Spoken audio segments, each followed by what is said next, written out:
ねえねえ、すみれ。今日はどんな話題について話していくと？葵、今日はね、2028年のロサンゼルス夏季オリンピックに向けた国際オリンピック委員会、つまり IOC の新しい決定の話題についてよ。現在、スポーツ界全体を巻き込んで、ものすごく大きな議論を呼んでいる大問題なの。ほうほう、またなんか揉めとるんやね。どんな問題と？今日は IOC によるトランスジェンダー選手の女子競技出場禁止の決定。そして、その決定に対する選手や人権団体の反発と賛否両論の反応について徹底的に解説していくよ。なるほどね。スポーツと性別の話はいつもネットが荒れるけん、今日もバチバチになりそうやね。しっかり聞かせてもらうばい。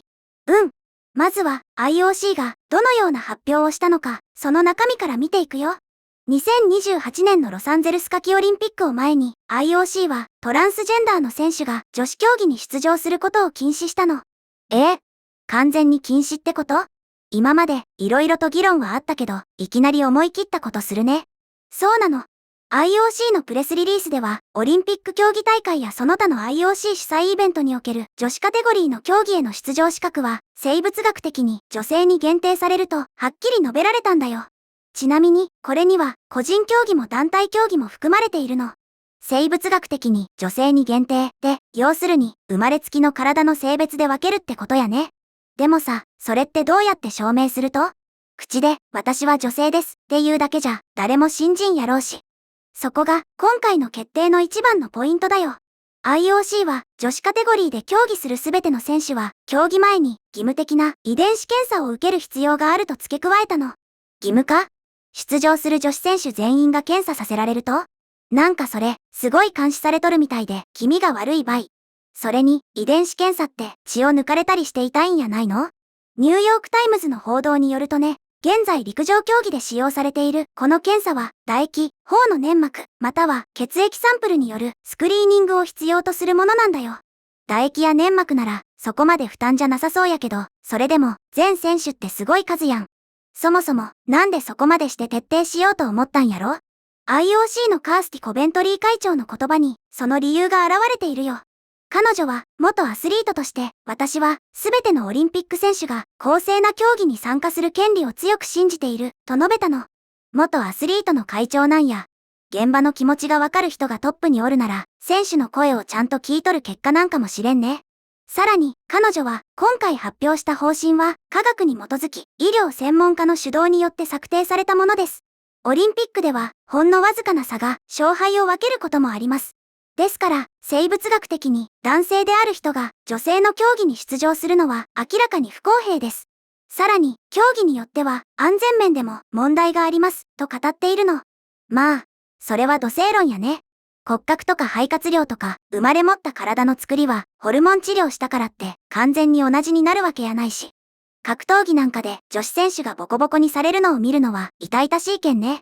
安全面の問題っていうのは、本当に、その通りやと思うばい。そうだよ。ただし、配慮も忘れていないの。コベントリー会長は続けて、すべてのアスリートは、尊厳と敬意を持って扱われるべきであり、アスリートは、生涯で、一度だけ検査を受ければよい。検査プロセスに関する明確な教育とカウンセリング、そして専門的な医学的アドバイスが提供される必要がある、と述べているよ。なるほどね。毎回検査されるわけやなくて、一生に一回でいいなら、少しはマシやね。カウンセリングとかのサポートもあるなら、ただ冷たく突き放すだけやないってことか。そういうことなの。この方針は、ロサンゼルスオリンピック以降にも適用されて、女子競技における公平性、安全性、そして誠実性を守るものとなるんだよ。あと、重要な点として、この新たなガイドラインは、過去に遡って適用されることはないの。それに、草の根レベルやレクリエーションレベルのプログラムには適用されないと述べられているよ。草の根レベルってその辺の公園でやっとる市民マラソンとかのこと？そうだよ。地域のスポーツクラブとか、趣味や健康のために楽しむアマチュアの大会のことなの。つまり、人生をかけたオリンピックというトップレベルの戦いでは厳密に分けるけど、一般の人が楽しむスポーツの場では、これまで通り多様性を認めていくという線引きをしたんだよ。なるほどね。趣味で楽しくスポーツする分には、誰でもウェルカムってことやね。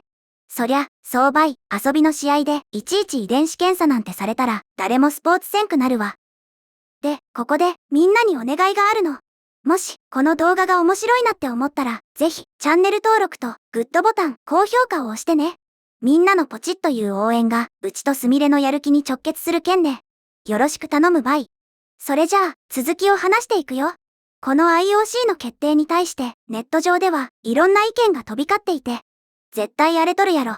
みんななんて言っとると？まずは、賛成派の意見から紹介すると、身体的な差はどうしてもあるから、生物学的な女性を守るためにはこの決定は当然の判断だ。女子スポーツの存在意義を守るための歴史的な一歩だと思う。安全面を考えたら、ボクシングとか格闘技で男性の骨格を持つ人と戦うのは危険すぎる。遅すぎるくらいの決断だ、といった声が多いの。やっぱり女子スポーツを守るためには仕方ないって思う人が多いんやね。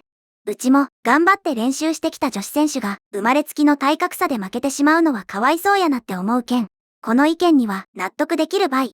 一方で反対派や懸念を示す意見もたくさんあって、人権侵害だ。女性として生きている人を遺伝子検査で排除するなんて絶対に許されない。検査を義務化するなんてプライバシーの侵害だし、昔の差別的な時代に逆戻りしている。トランスジェンダーの人たちがスポーツを楽しむ権利を奪うひどい決定だ、という厳しい反応も出ているの。こっちの意見もわからんではないね。自分が女性やと思っとるのに、お前は遺伝子が男やけん、ダメって言われたら、そりゃ傷つくやろうし。難しい問題やね。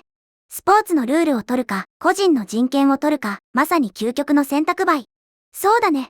そして、この新方針に対しては、ネットユーザーだけでなく、実際のアスリートたちからも、複数の反発の声が上がっているの。選手からも文句が出とると？誰がなんて言っとるん？例えば、トランスジェンダーノンバイナリーであることを公言している、アメリカのオリンピック中距離走選手、ニッキー・ヒルツ選手は、自身のインスタグラムのストーリーで、こう投稿したの。皆さんは、私が、この件についてどう考えているかは、もうご存知でしょうが、この政策は、本当に馬鹿げていて、存在する問題を解決していません。で、馬鹿げている。で、真っ向から、喧嘩売っとるね。気の強い選手やな。ヒルツ選手は、続けてこうも言っているよ。誰に伝える必要があるのかわかりませんが、パリオリンピックには、トランスジェンダー女性は、一人も出場していません。東京2021オリンピックにはトランスジェンダー女性の重量挙げ選手がたった一人出場しただけで彼女はメダルを獲得していません。で、なるほど。つまりトランスジェンダーの選手が女子のメダルを総なめにしとるわけやないのになんでそんなにムキになって排除するん？って言いたいわけやね。確かにデータだけ見たらそういう意見が出るのもわかるばい。さらにヒルツ選手はトランスジェンダーの人々に執着するのはやめませんか？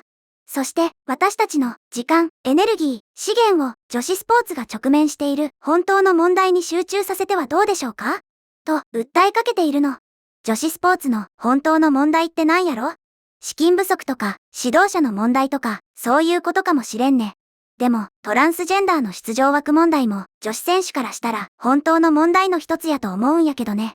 他にも反対している選手がいて、2009年の世界選手権800メートルで金メダルを獲得した南アフリカのキャスター・セメンヤ選手は、ロンドンタイムズにこう語ったの。遺伝子スクリーニングの再導入は進歩ではなく、後退です。これは単に名前を変えた排除に過ぎません。で、セメンヤ選手ってなんか昔ニュースで見たことあるばい。めちゃくちゃ速くて、でも男じゃないかって疑われて騒動になっとった人やろ？その通りだよ。彼女は女性として生まれ、女性として自認しているんだけど、生まれつきテストステロンという男性ホルモンの値が高いため、現在競技への出場を禁じられているの。だからこそ、今回の遺伝子検査の導入には、人一倍強い危機感を持っているんだと思うよ。女性として生まれとるのに、ホルモン値が高いだけで出られんって、それはそれで気の毒やね。生まれつきの体質やのに。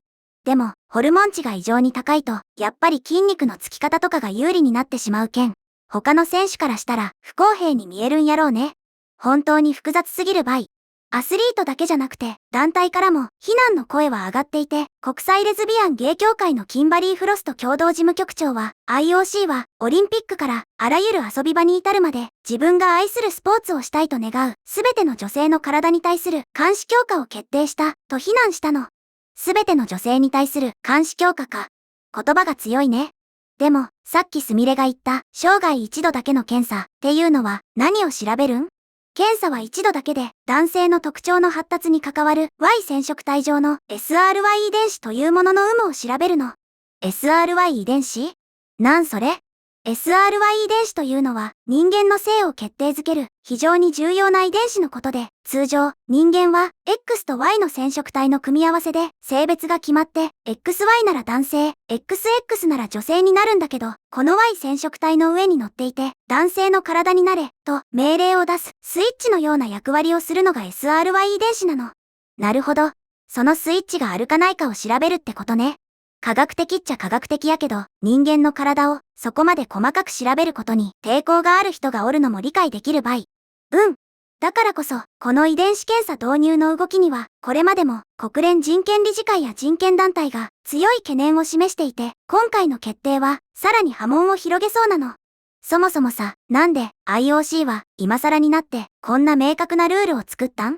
今までどうしとったと？実は IOC は従来トランスジェンダー選手の出場資格に関するルール作りを各競技の国際競技連盟に委ねていたんだよ。つまり丸投げ状態だったの。は？意味わからんのやけど、オリンピックの元締めなんやから今まで放置しとった IOC が一番悪いっちゃない？無責任すぎるばい。葵が怒るのも無理はないよ。でも、昨年6月に就任したコベントリー会長は、IOC がより主導的な役割を果たすべきだと考えて、専門家と国際競技連盟からなる女子のカテゴリーを保護するための作業部会を同年9月に新設し、対応を協議してきたの。その結果が今回の方針発表なんだよ。なるほどね。トップが変わって、ようやく重い腰を上げたってわけか。今回発表した方針は、オリンピック、ユースオリンピック、及び各大会の予選に適用される予定で、この背景には、2024年のパリオリンピックで起きた、ある出来事が大きく影響しているの。パリオリンピックで何かあったっけ？パリオリンピックのボクシング女子でね、2023年の世界選手権で行われた性別的格検査で不合格だったアルジェリアと台湾の選手が出場して、なんと2人とも優勝してしまったの。これが原因で女子種目の出場資格が国際的な大議論になったんだよ。ああ、思い出した。あのニュースめちゃくちゃ話題になっとったね。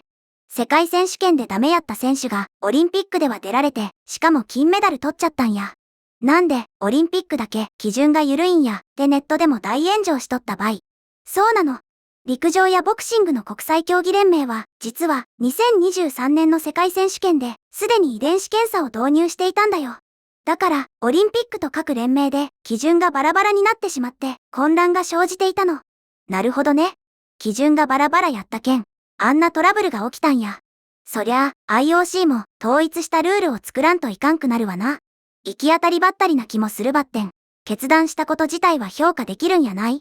政治の世界もこの問題には敏感に反応していて、例えばアメリカのトランプ大統領は昨年2月、トランスジェンダー選手の女子競技参加を禁じる大統領令に署名したの。そして、米国オリンピック・パラリンピック委員会もこれに沿って参加禁止を決定しているんだよ。あの大統領も絡んどるんか。国を巻き込んだ超巨大な問題になっとるね。こりゃあ、2028年のロスオリンピックまで、まだまだ、1波乱も2波乱もありそうばい。本当にそうだね。アスリートの公平性を守るための科学的アプローチと、個人の人権や尊厳をどう守るか、この2つを完全に両立させるのは、とても難しい課題だけど、スポーツ界全体で真剣に向き合っていかなければならない問題だと言えるよ。一生懸命練習してきた選手たちが、心から納得して、競技に集中できる環境になってほしいと、心から願うばい。ということで、今日は IOC によるトランスジェンダー選手の女子競技出場禁止の決定という話題について見てきたけど、みんなはどのように思ったかな？みんなの熱い意見、待っとるばい。今回の動画の感想は、下のコメント欄で教えてね。もし、この動画が役に立ったと思ったら、高評価とベルマーク。チャンネル登録まだの方は、チャンネル登録もよろしくお願いします。では、また次回の動画でお会いしましょう。すみれの最新動画は左、おすすめ動画は右です。どちらも見てくれると嬉しいな。